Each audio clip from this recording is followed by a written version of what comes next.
Alright guys, today we're looking at the anatomy of the liver. This is exam structured, so whenever you see the question anatomy of the liver, you can just write it based on what you are doing today. Alright, let's get so this is our liver, and we know the liver is the largest internal organ and also the largest gland.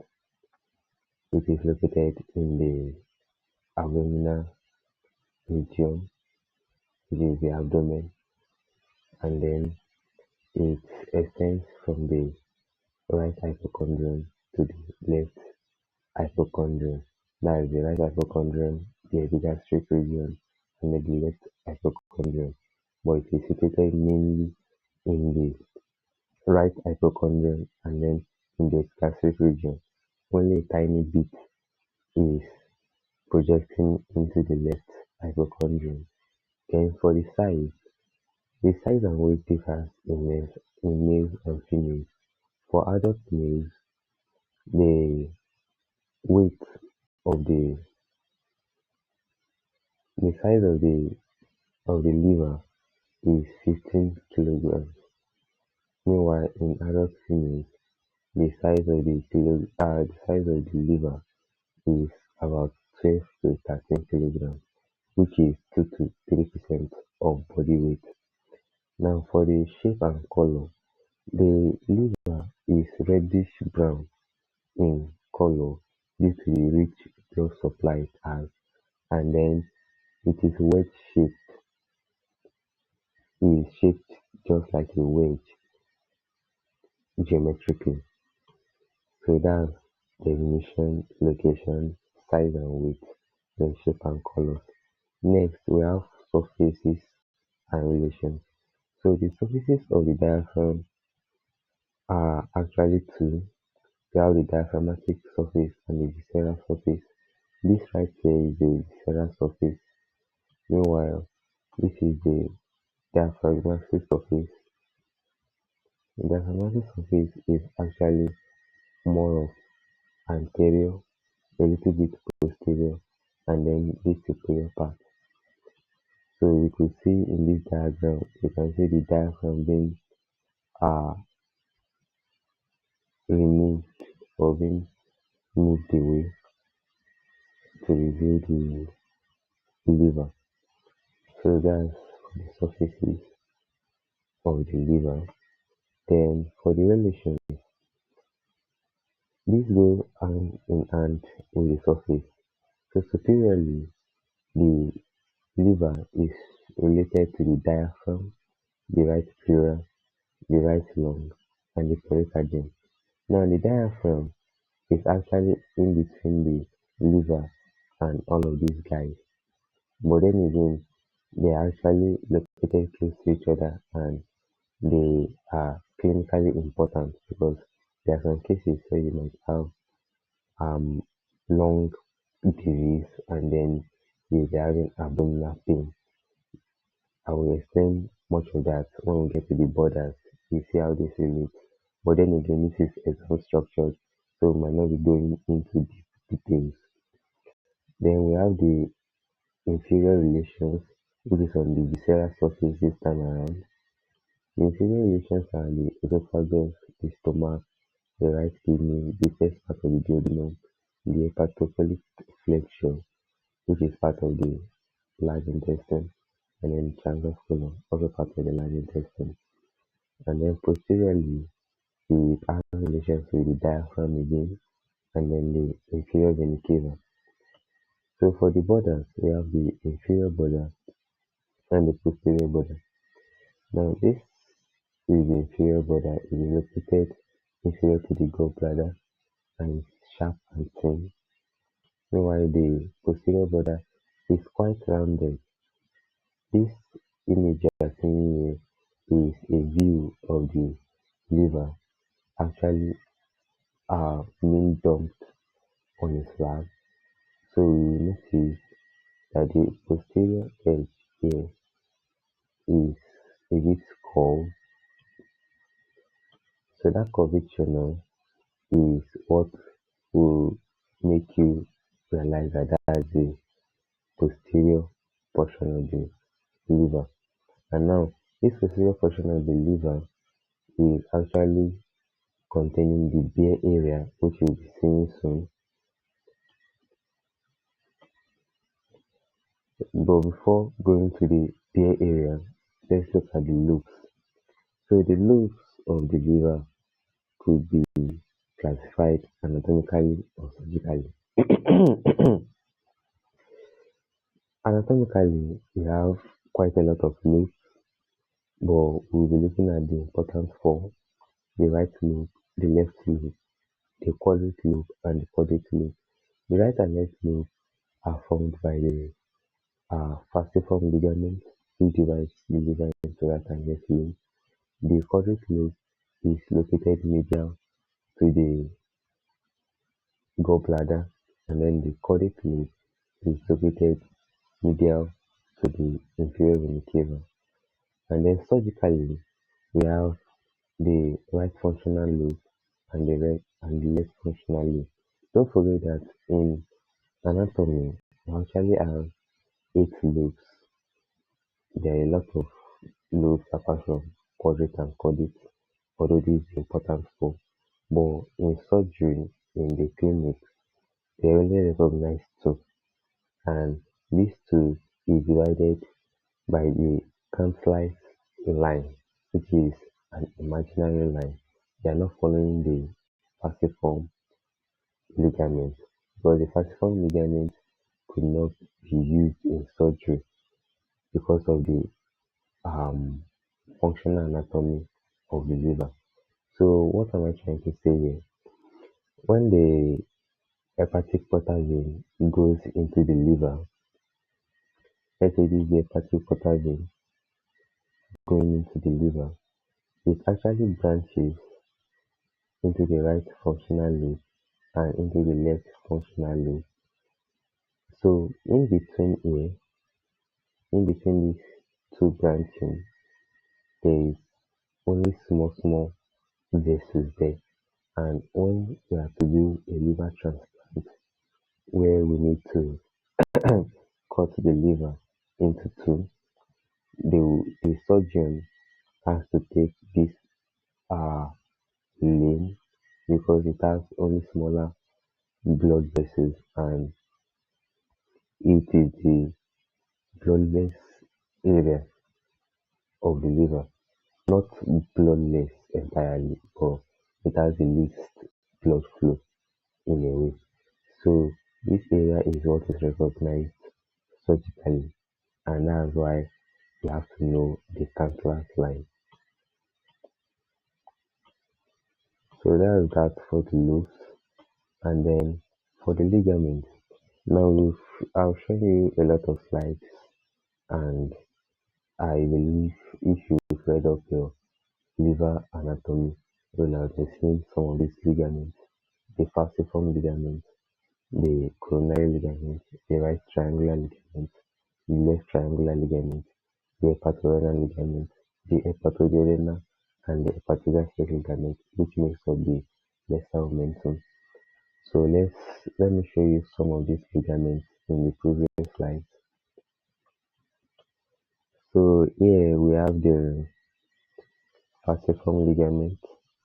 This is the falciform ligament, and then we have the grand ligament of the liver, which is the ligamentum teres, and then we have here around this portion, which is the superior part of the liver, we will have the coronary ligament there. Now the coronary ligament there, and then here at this point we'll have the right triangular ligament, and at this point we'll have the left triangular ligament. Then the hepatorenal ligament is somewhere around here. This is the inferior vena cava, this is the gallbladder, and then this is the porta hepatis.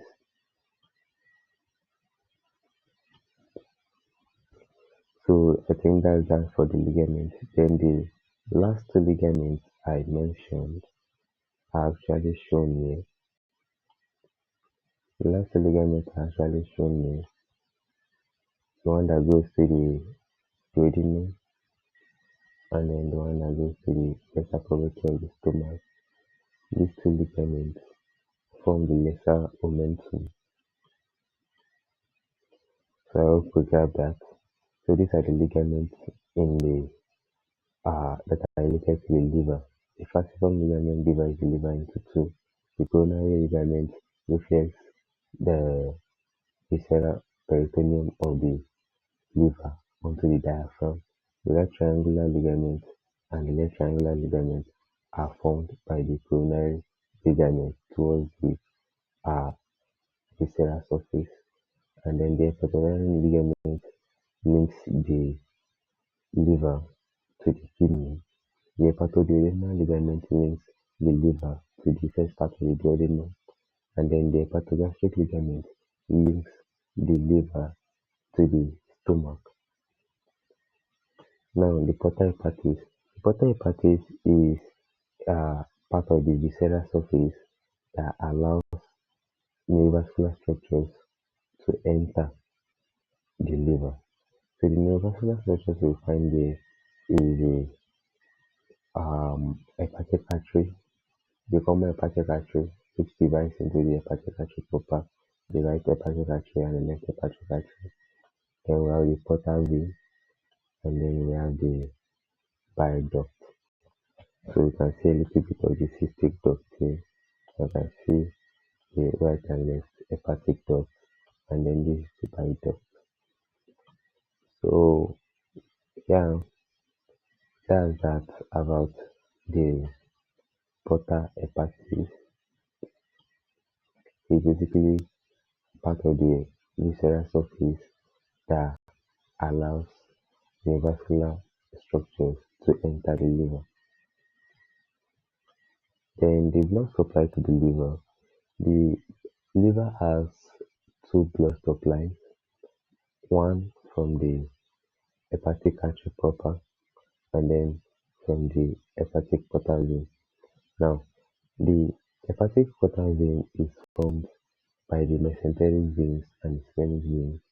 It's basically the veins from most of the GI tract and now condenses into one and goes to the liver.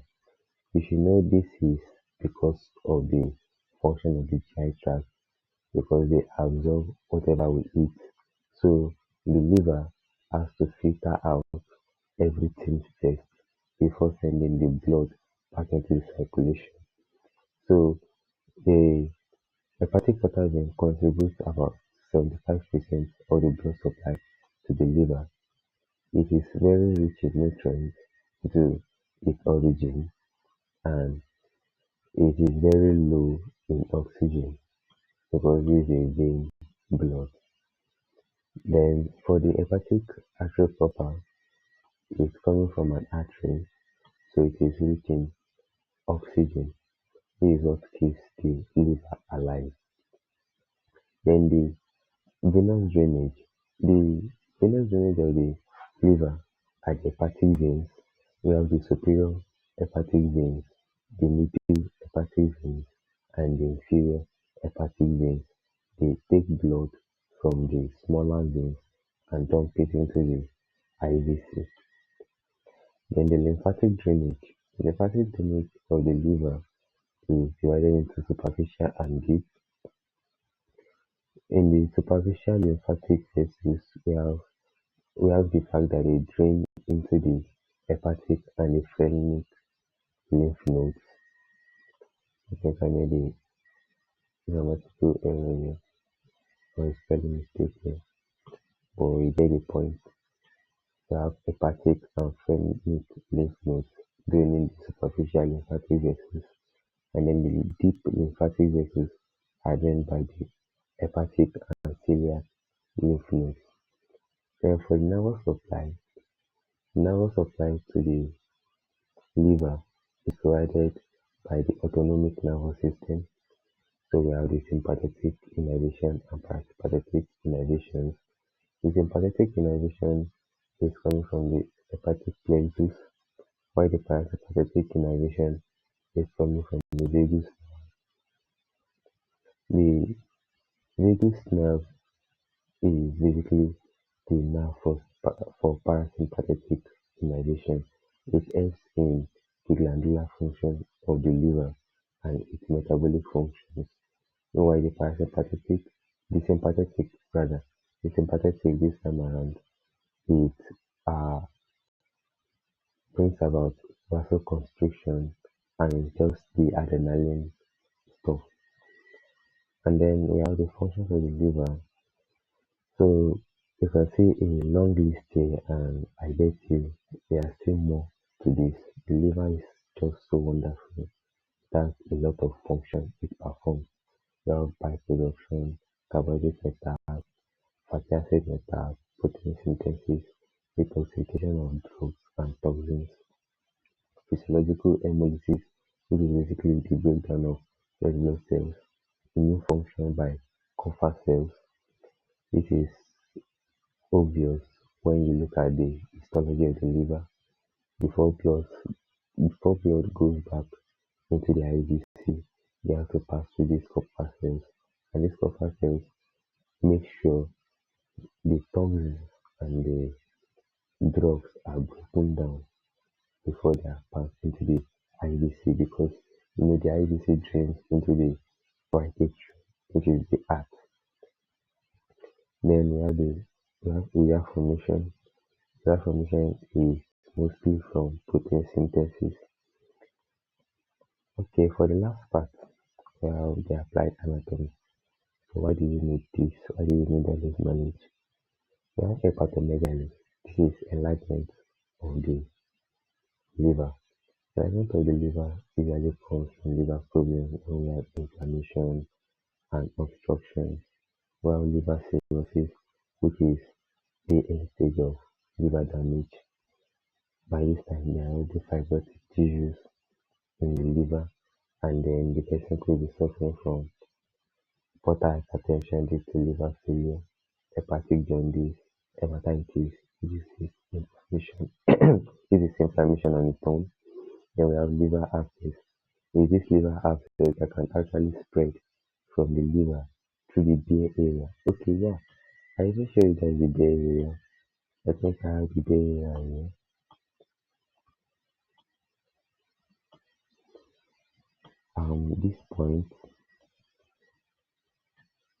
This point I got it. This point is not covered by visceral peritoneum, so it opens directly into the posterior abdominal wall and into the diaphragm.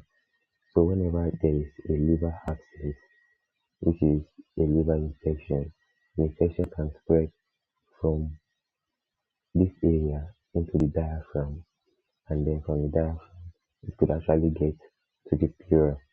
So that's the anatomical importance of this bare area.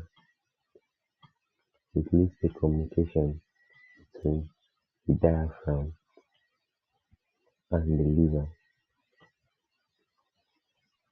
Okay, we also have liver transplant. As we saw in a Cantonese line, we need this knowledge for liver transplant, and surely for every surgery on the liver, you need to know these basic things. Alright guys, we've come to the end of this class. I hope you learned something. I hope you got something I need. You can support us by liking this video, sharing, saving, commenting, and following us. You can also make a donation. If you would like to do that, you can just go to my bio. You see a link, tap on the link, go through all my products, and then you can see Show Love Event Cloud Guild. Then you can actually make any donation you want. Any amount is never too small, and whatever dollar, whatever currency we donate will actually help us in creating more videos like this and better videos. Alright guys, bye for now. Good night, good morning, whatever the time of the day is.